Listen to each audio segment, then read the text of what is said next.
In other news, the Independent Electoral and Boundaries Commission, IEBC, today officially concluded the process of clearing candidates for the Matungu and Kabuchai parliamentary by-elections slated for the 4th of March. 15 candidates have been given the green light to vie for the Matungu seat, while 9 have been cleared to vie for the Kabuchai seat. KTN's Willie Losige reports. Tuesday was the final day of clearance for candidates seeking to vie in Matungu and Kabuchai by-elections by the Independent Electoral and Boundaries Commission, IEBC.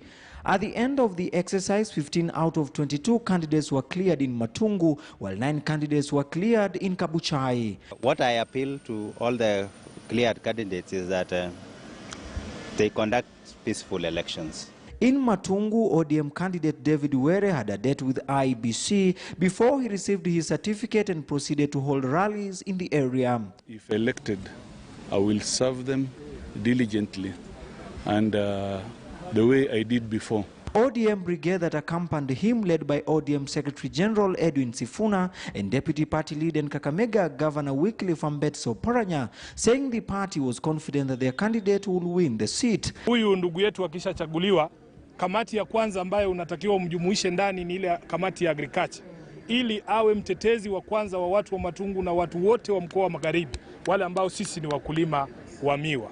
The most suitable to take over from the late Justice Murunga. We have no problem with any party. We want a fair contest.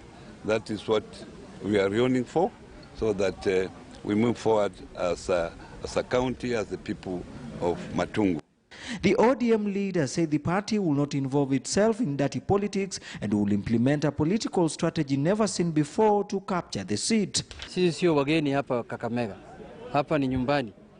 Governor wa hapa ni ODM, women rep ya hapa ni ODM, kuna mheshimiwa Justus Kizito Mugali, kuna mheshimiwa Naika ambaye ni jirani hapa.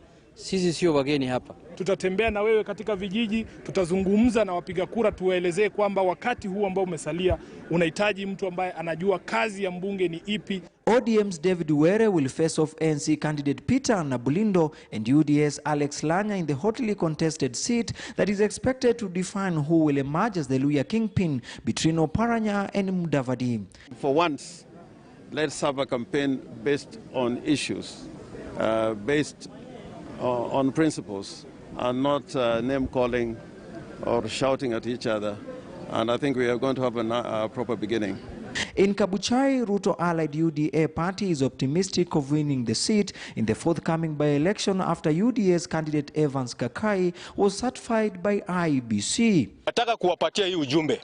Kura siku hizi sio kura ya kulazimisha watu, sio kura ya kujipiga kifua, sio kura ya kujigamba. UDA machinery stating that in Kabuchai, the battle will be between UDA and Ford Kenya. Hii kura mimi naona contest is between Waluke and Wetangula, Moses. So sioni kwamba tutashindwa.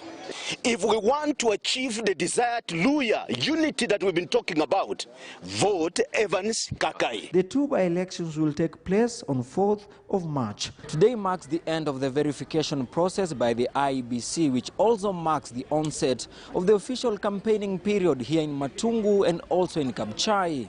Willie Losige, KTN News in Matungu. Political Isukuti drums getting louder by the day. You're watching KTN Prime. Many thanks for staying with us. Time for another quick break. When we come back, we shall be telling you what's happening in the world of business, including this week's episode of The Adventurer.